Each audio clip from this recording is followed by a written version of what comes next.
오늘 예수 잘 믿읍시다. 아멘. 조금 주제들이 허접하지요?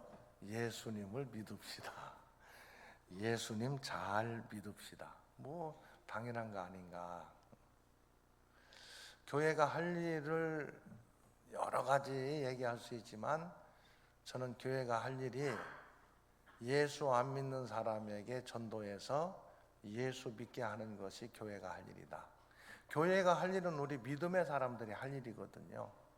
교회는 예수 믿는 믿음의 사람들이 모인 공동체가 교회니까 우리가 할 일, 내가 할 일, 예수 안 믿는 사람에게 복음 전해서 전도해서 예수 믿게 하는 일. 아멘. 또 예수 믿는 사람들은 가르쳐서 예수님을 더 잘 믿게 하는 일. 그게 교회가 할 일이에요. 한번 따라 해보실래요? 예수 안 믿는 사람 복음 전해서 예수 믿게 하고, 예수 믿는 사람 가르쳐서 예수 더 잘 믿게 한다.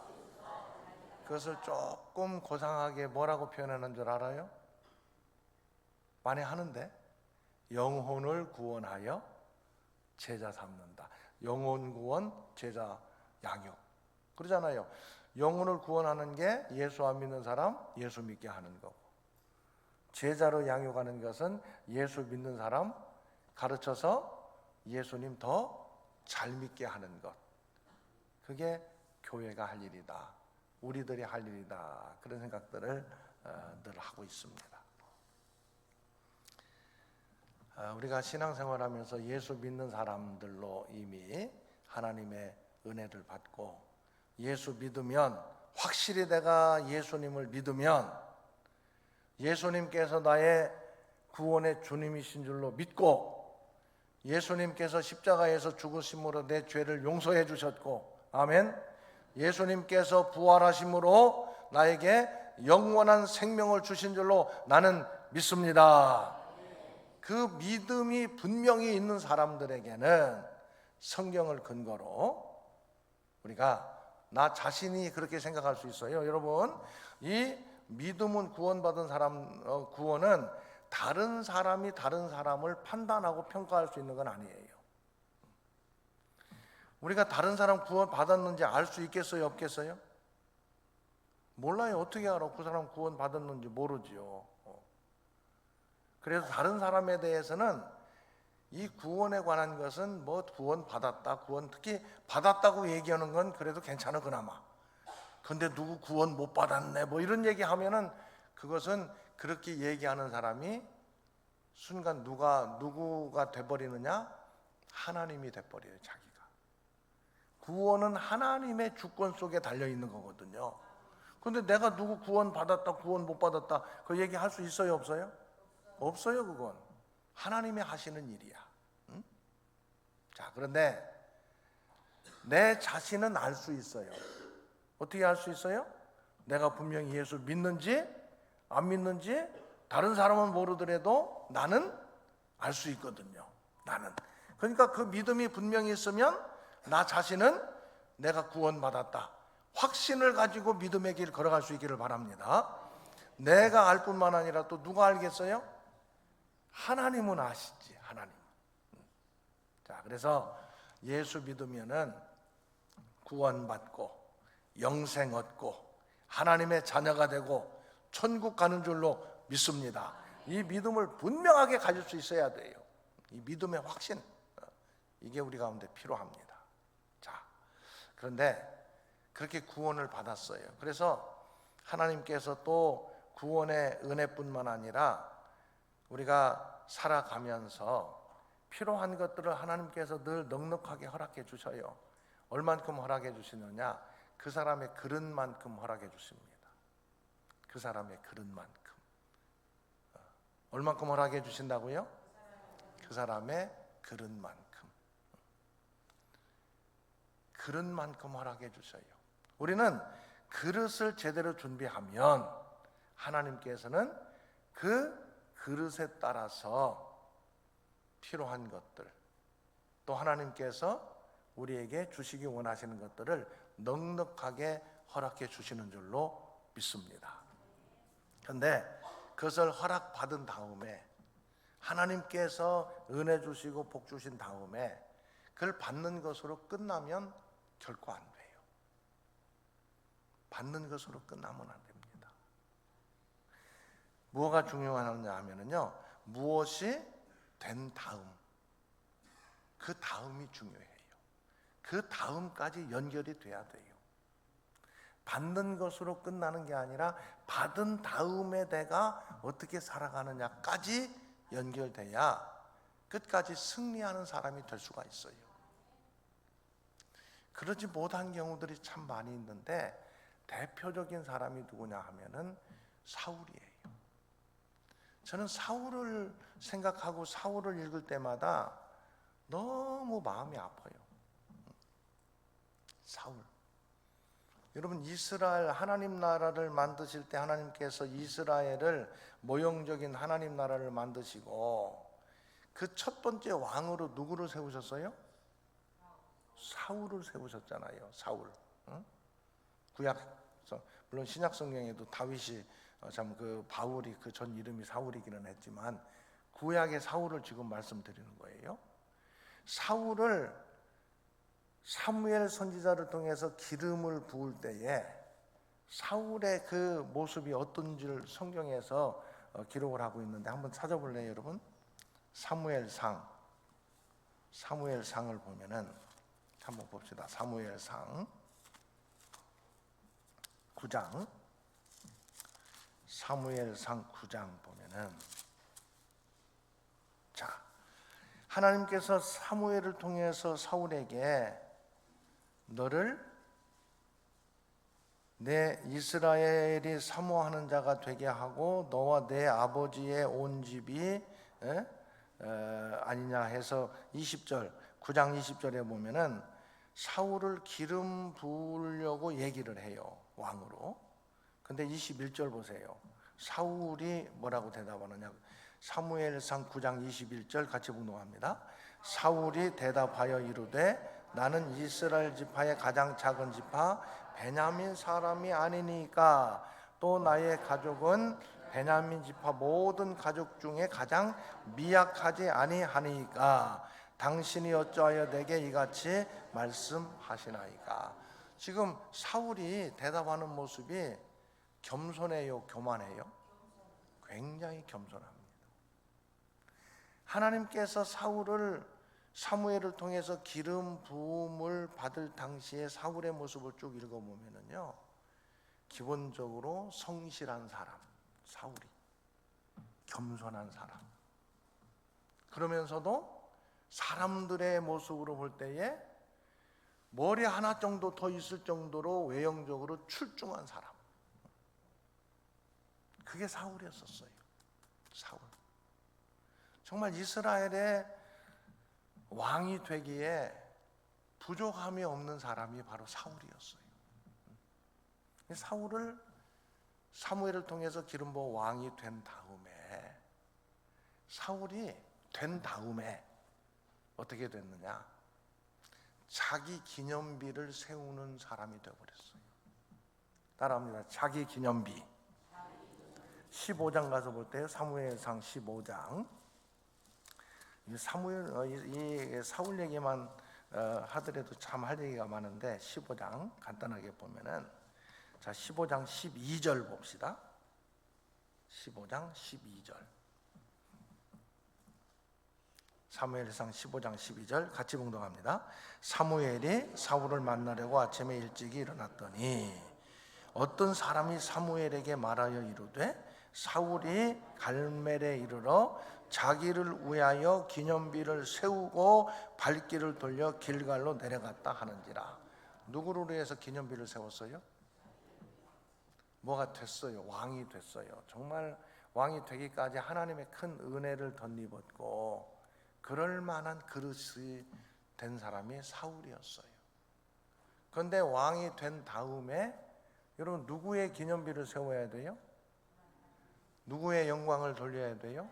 하나님께 영광 돌리고 하나님의 기념비를 세워야 돼요. 근데 왕이 된 다음에 누구의 기념비를 세웠다고요? 자기를 위한 기념비, 자기 기념비를 세웠어요. 자기 기념비. 너무 안타까운 모습이지요. 저는 저희 부모님들을 부흥강사 목사님께서 중매해가지고 결혼했다고 그랬잖아요. 믿음 하나 가지고 결혼하신 분들이에요. 정말 21살에 결혼하셔서 21살. 옛날이니까 젊은 나이죠. 결혼해서 분가를 했는데 저희 집이 우리 동네 사는 모든 집 가운데에서 가장 초라한 집. 저는 탄일종이 땡땡땡 그 멀리 들리네 어렸을 적에 찬양을 하면서 저 깊고 깊은 산속 오막살이에도 그 찬양이 나오잖아요. 나는 누가 우리 집을 생각하면서 그 찬양을 만든 줄 알았어요. 어렸을 적에. 우리 집이 자그마한 흙벽돌로 만든 집이었어요. 옛날에 흙벽돌로 만들었거든요. 근데 흙벽돌은 비가 온다든지 비바람이 불고 겨울에 눈보라가 몰아치면 그게 자꾸 무너져 내려요. 흙벽돌은. 그래서 그걸 무너져 내리지 않도록 이렇게 짚을 엮어가지고 처마에다가 이렇게 내려서 밑에까지 쳐놓는 것이 있었어요. 옛날 사는 분들은 혹시 기억나실지 모르겠어요. 여기 목포에서는 그걸 뭐라고 그래요? 이렇게 처마에다가 바람 불고 비 오면은 집 무너지지, 벽대기 무너지지 않도록 쳐놓는 걸 뭐라고 그래요? 여기에는? 여러분들은 다 좀 좋은 집에서 살아가지고 그걸 모르시는 모양이구나. 뭐라고 혹시 하는 거 있어요 여기는? 거시기? 여기는 다 모르면 그냥 거시기라고 하면 다 통하는가요? 거시기? 자, 그것을 우리 시골 말로는 떼꾸적이라고 그랬어요. 떼꾸적. 혹시 떼꾸적이라고 못 들어봤어요? 그게 떼우적이라고 그런데요. 떼우적. 원래는 이 비를 막는 가림막이에요. 짚으로 엮어가지고 그렇게 하는 게 이게 떼꾸적이라고 우리 어렸을 때 그렇게 했어요. 아무튼 떼꾸적이라고 때가 구질구질 그게 묻어서 그랬는지 어쩌는지 그걸 쳐놓고 사는 집이었어요. 우리 집이. 근데 그때 제가 그때 한 5살 정도 됐으니까 지금도 기억이 나요. 그 집이.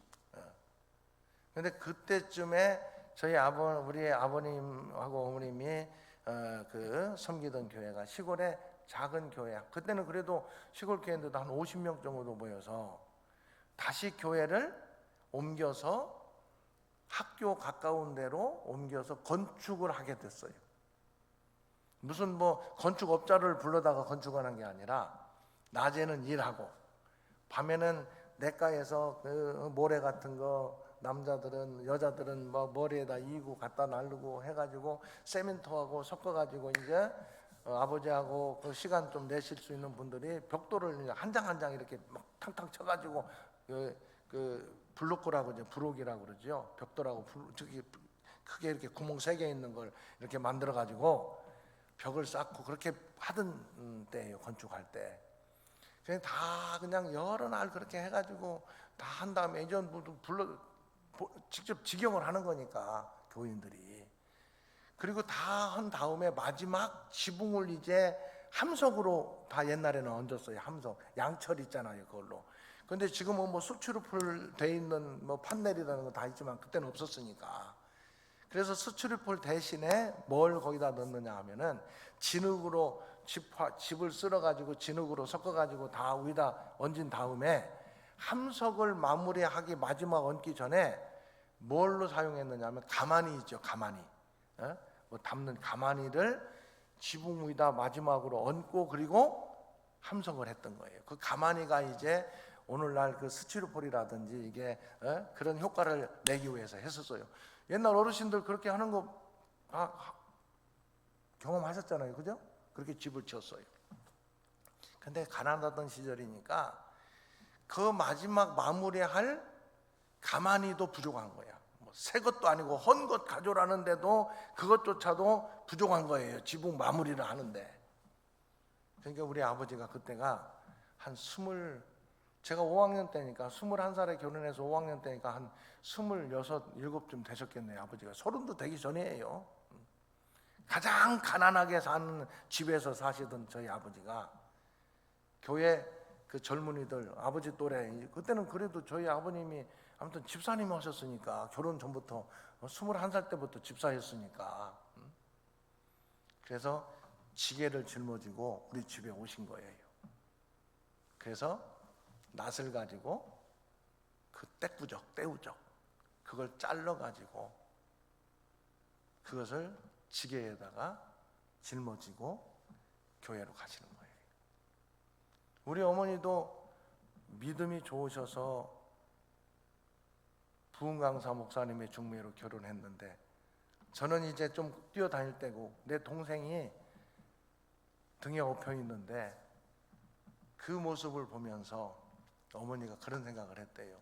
저거 뛰어가면 우리 집 무너지는데, 비바람 치고 눈보라 들이치면 우리 집 무너지는데, 남편이 그거 떼가니까 떼가지 말라고는 못하고, 어린아이 없고, 하나님 저거 떼가면 우리 집 무너지는데 우리 집 무너지지 않게 해주세요. 그렇게 기도했대요. 여러분, 사울의 뒤를 이어서 왕이 된 다윗이 자기가 사는 집 생각하고 하나님의 법궤가 모셔있는 성막을 생각할 때, 나는 백향목집에서 사는데 하나님은 저 천막에서 거하시는가? 하나님의 성전을 내가 건축해야 되겠다. 그렇게 했을 때 나단 선지자를 통해서 그 말을 다윗이 자기 마음을 얘기했을 때 하나님께서 뭐라고 응답하셨어요? 아니다. 너는 성전 건축하는 일은 내가 허락하지 않는다. 전쟁을 많이 했고 내 손에 피가 있기 때문에 평화의 성전을 건축하는 데는 합당치 않다. 그러나 내가 네 마음을 받아서 내가 네 집을 견고하게 세워주겠다. 그 말씀을 하셨잖아요. 견고하게 세워주겠다. 여러분, 우리 집 저거 떼가면 다 무너질 텐데, 어머니가 그렇게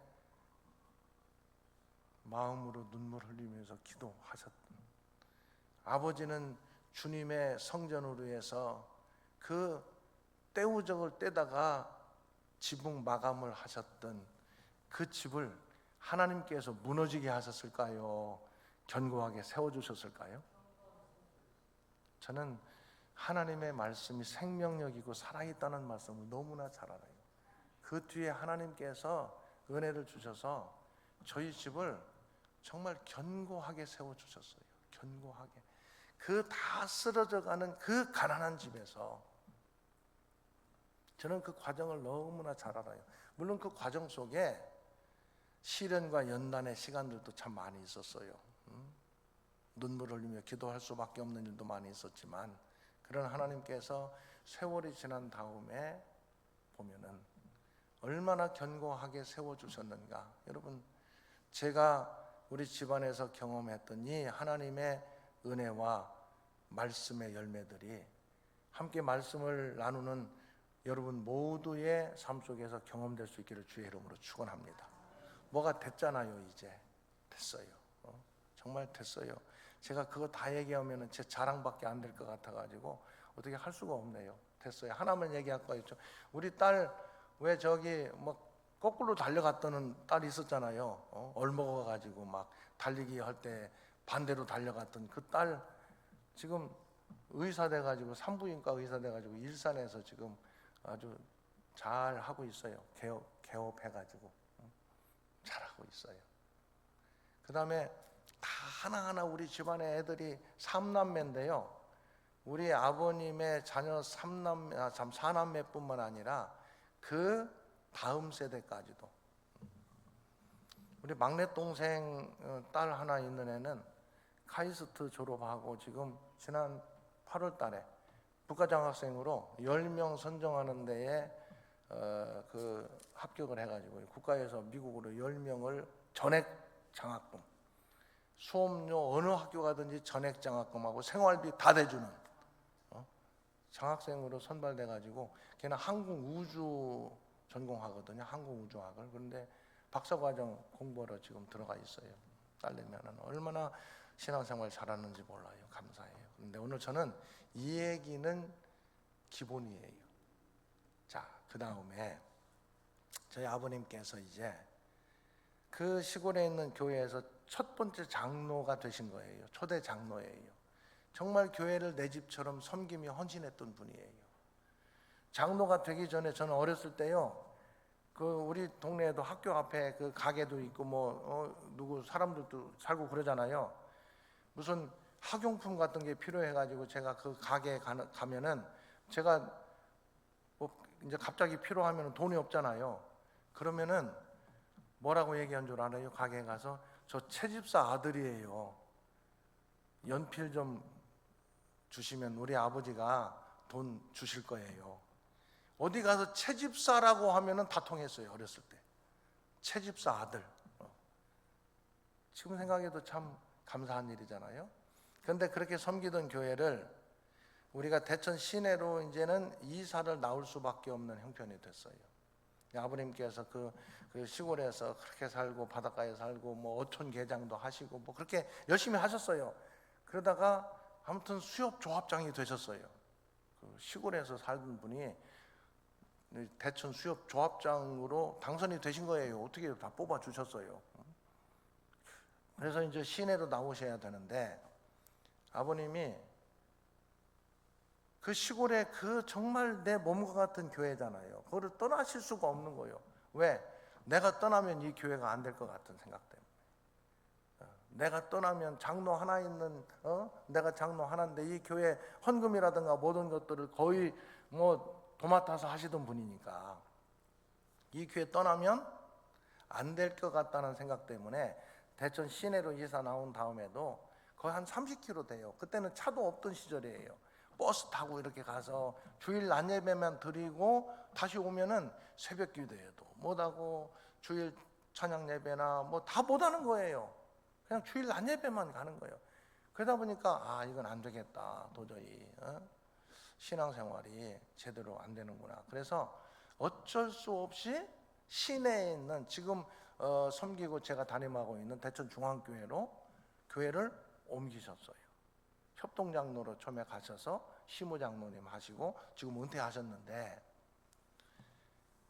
그러면서 늘 노심동사 걱정을 많이 했대요. 섬기던 교회, 시골 교회 어떡하나. 근데 여러분, 아버님께서 시골 교회를 떠나서 대천 시내로 이제 옮기신 다음에 하나님께서 그 교인들의 마음을 감동시키셔가지고 이제는 최 장로님이 떠나니까 우리가 더 열심히 해야 된다. 아멘. 그래서 교회가 더 부흥하고요. 재정도 아버지 계실 때보다 더 늘어나고요. 장로님도 한 분 떠나셨는데 2분 세워지고 그걸 아버님께서 보신 거예요. 가까이 있는 교회에 늘 관심 갖고 보시면서 그때 아버님이 하나님 앞에 철저하게 회개를 했대요. 내가 아니면 안 된다고 생각했던 그거 하나님 앞에서 잘못된 생각이구나. 나 아니더라도 하나님께서는 얼마든지 하나님의 일을 하실 수 있구나.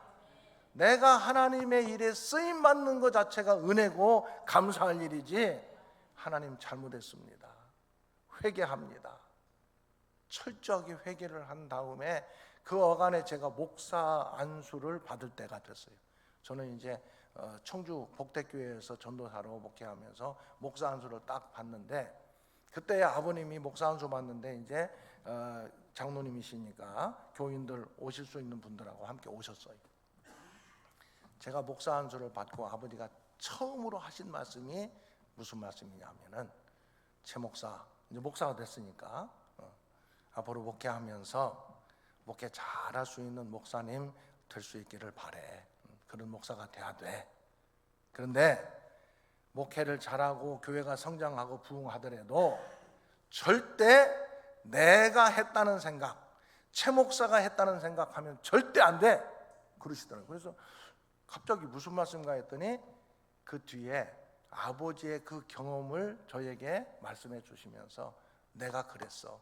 교회를 그렇게 헌신적으로 정말로 내 몸처럼 우리 집처럼 섬겼는데 그 속에 내가 아니면 안 된다는 생각을 갖고 나는 섬겼어. 잘못 섬긴 거야. 아니야. 내가 아니더라도 하나님은 마른 막대기를 꽂아 놓고라도 하나님의 일을 하실 수 있는 분이야. 그걸 기억해야 돼. 그래서 저한테 목사 안수 받을 때 그 말씀을 해주셨어요.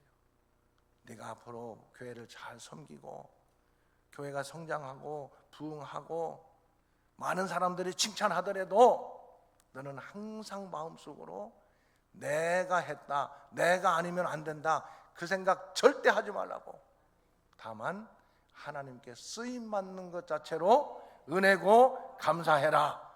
저는 그걸 지금까지도 마음속에 늘 기억을 하고 있어요. 제가 대전 중앙교회 사실은 어려운 교회에 갔었어요. 하나님 은혜로 많이 성장했어요.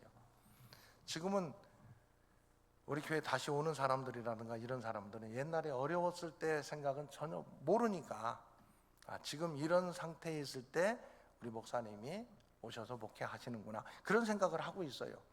그럴 때마다 제가 무슨 생각 드는 줄 알아요? 이것들을 봐라. 내가 그래도 한 일이 많이 있는데 나에 대해서 인정을 안 해.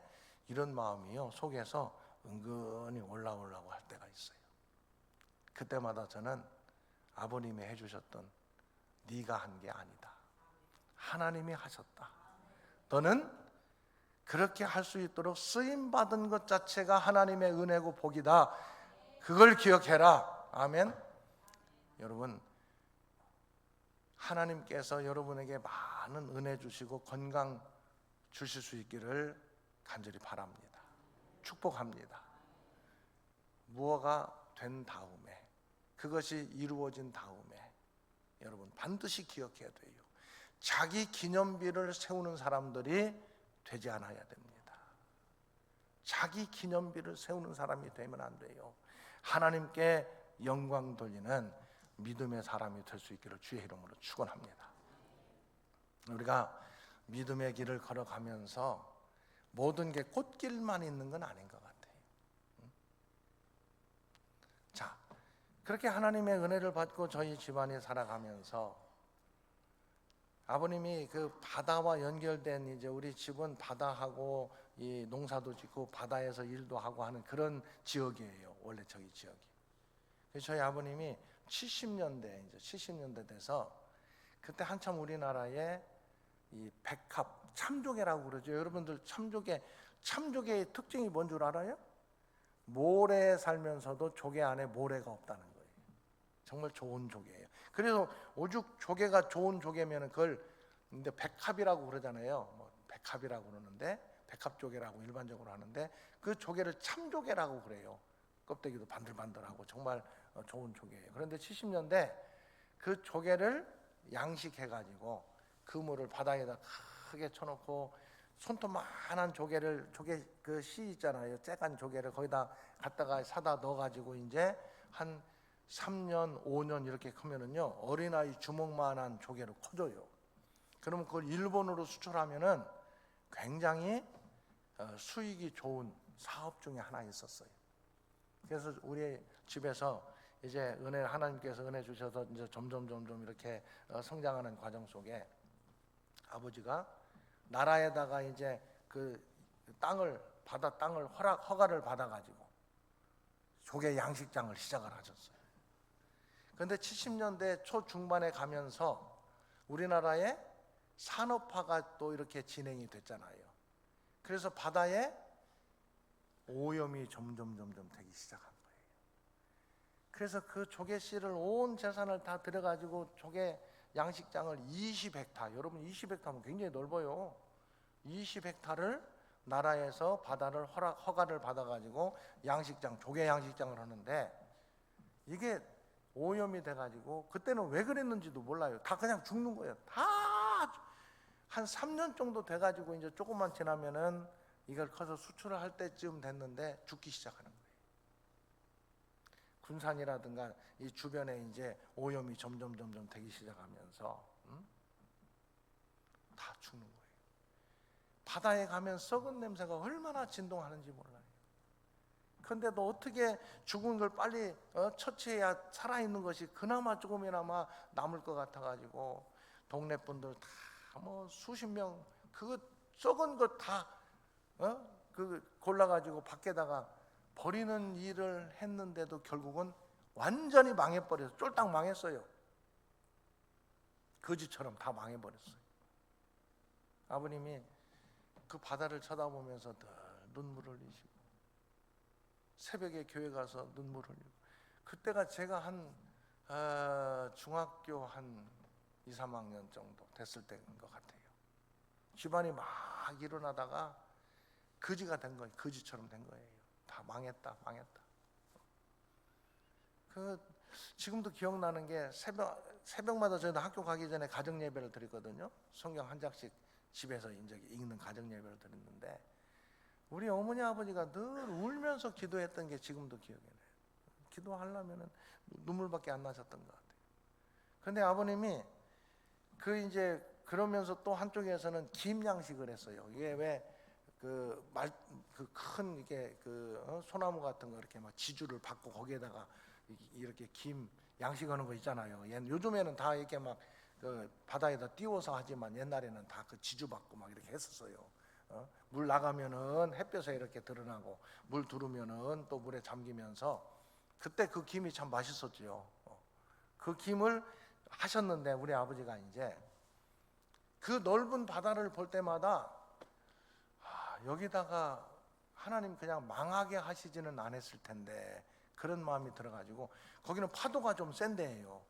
거기다가 김을 시작하려고 하신 거예요, 아버지가. 그러니까 동네 사람들이 저 그때는 집사였을 때거든요. 최집사 조개 양식장 망하더니 정신이 이상하게 됐다고. 어떻게 저 파도가 센 데다가 김 양식을 하느냐고. 그런 얘기들을 다 하신 거예요. 그래도 아버지는 거기다가 이제 김 양식을 옮겨가지고 시작을 했는데 웬걸 말뚝 박아놓고 김을 이제 시작하려고 말뚝부터 박는데 얼마나 파도가 센지 말뚝이 다 뽑혀 나가버리는 거예요. 말뚝이 박아놓은 게. 그래가지고 더 깊게 해가지고 말뚝에 아무튼 안 뽑혀 나가게 박아가지고 이제 김 양식을 시작하는데 김 거기다 이제 종패라고 해서 씨앗을 붙이고 하거든요. 거기다 씨앗을 붙여 김 씨가 이제 붙어 댕겨요. 그 그물에. 그럼 그게 이제 자라는 거잖아요. 그런데 씨가 붙어가지고 조금 자라려고 하면은 파도가 와서 다 때려쳐가지고 김이 다 잘라져 버리는 거예요. 온 바다에 잘라진 김만 돌아다니는 거예요. 그럼 또 어떤 사람들은 그걸 떠다가 집에서 그래도 김을 만들어서 그걸 갖다가 팔기도 하고 이렇게 하는 거예요. 우리 김 다 잘라진 거 돌아다니는데 사람들이 볼 때 저건 안 된다. 저 파도가 저렇게 센데 무슨 김이 되겠냐. 근데요 신기하게도 처음에 나오는 것은 다 파도가 세니까 잘라져서 없어졌는데 그 다음에 나오는 놈들은 이놈들이 아나 봐요. 여기는 파도가 세니까 현찮게 붙어 있어가지고는 떨어져 나간다. 이놈들이 막 아주 얼마나 단단하게 붙어가지고 나오는지. 그리고 현찮은 것은 잘라져 나가고 살아남는 것들만 거기에 나중에 보니까 이게 정말 김 중에서도 완전히 A급 김들만 플러스 3개 붙은 김들만 거기에서 그냥 자라는 거예요. 다 이게 잘라질 것은 잘라지고 아주 튼튼한 것만 그 김을 잘라다가 김을 만들어 보니까 정말 그런 김이 없을 정도로. 그래서 완전히 대박이 난 거예요. 김이. 근데 저는 그때 그걸 보면서 그 뒤에 생각할 때에 우리가 신앙생활하다가 시련을 만나는 것은 연약한 것들, 쓸데없는 것들은 다 잘라 나가게 하는 과정이구나. 그런 시련 속에서 성경도 말씀하고 있잖아요. 정금 같은 믿음의 사람으로 되어질 수 있구나. 아멘. 어떤 것에도 흔들림이 없는, 잘라지지 않는 신실한 그 기임이 자랐던 것처럼, 그러한 시련을 통해서 하나님 앞에 기도하고 하나님께서 우리가 연단의 과정을 통과하면 정금 같은 믿음의 사람으로 세워질 수 있구나. 아멘. 혹시 여러분 가운데 힘들고 어려운 분들 있으면은, 아하, 시련의 과정이다. 이 고난당한 것으로 결코 끝나지 않는다. 적어도 우리의 믿음은 고난당한 것이 내게 유익이라, 이로 말미암아 내가 주의 율례들을 배우게 되었나이다. 시편 119편 71절 72절에서 말씀하시는 이 말씀의 은혜가 여러분의 삶 속에서 경험될 수 있기를 주의 이름으로 축원합니다. 우리가 알거니와 하나님을 사랑하는 자 곧 그의 뜻대로 부르심을 입은 자들에게는 모든 것이 합력하여 선을 이루느니라. 우리 믿음은 마지막 승리의 열매로 하나님께 영광 돌리게 될 줄로 믿습니다. 자, 그런데 자기 기념비가 아니라 하나님의 기념비, 하나님의 영광을 돌리는 삶을 오늘 성경이 우리에게 얘기해 주고 있어요. 여러분, 건강할 수 있기를 바랍니다. 그럼 건강해서 뭐 할 거예요? 자녀들 잘 될 수 있기를 바랍니다. 자녀들 잘 돼서 뭐 할 거예요? 그걸 생각해야 돼요.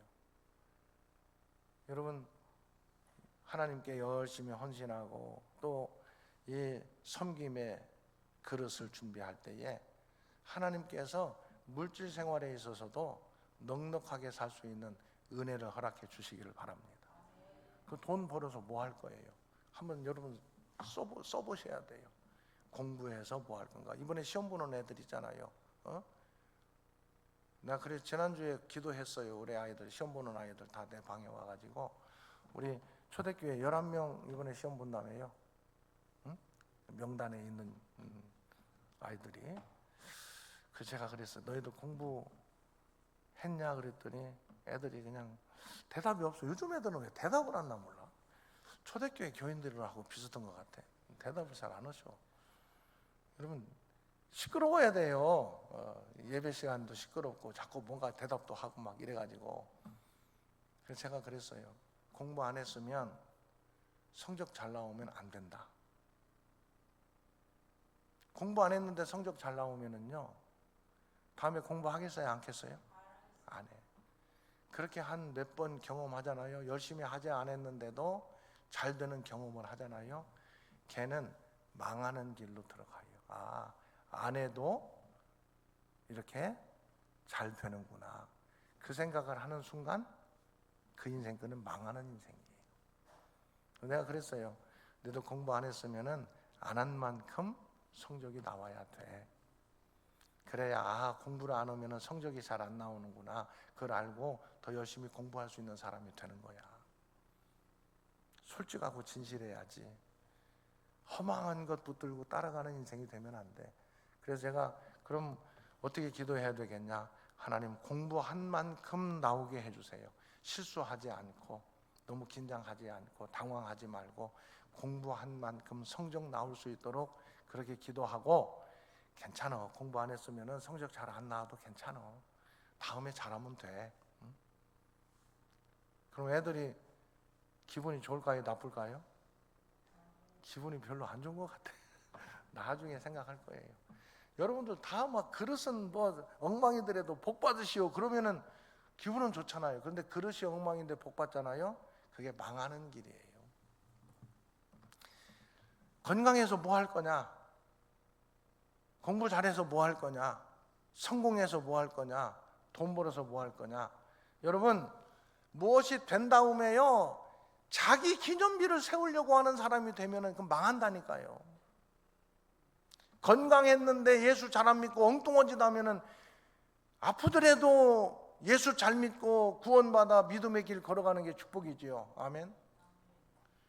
건강했는데 맨날 신앙생활은 잘하지 않고 엉뚱한 짓 하면 안 되잖아요. 돈 많아가지고 엉뚱한 짓 하는 그런 사람 되면 어떻게 했어요? 성공했는데 믿음에서 떠난 다른 세대가 돼버리면 뭐 하겠느냐고요.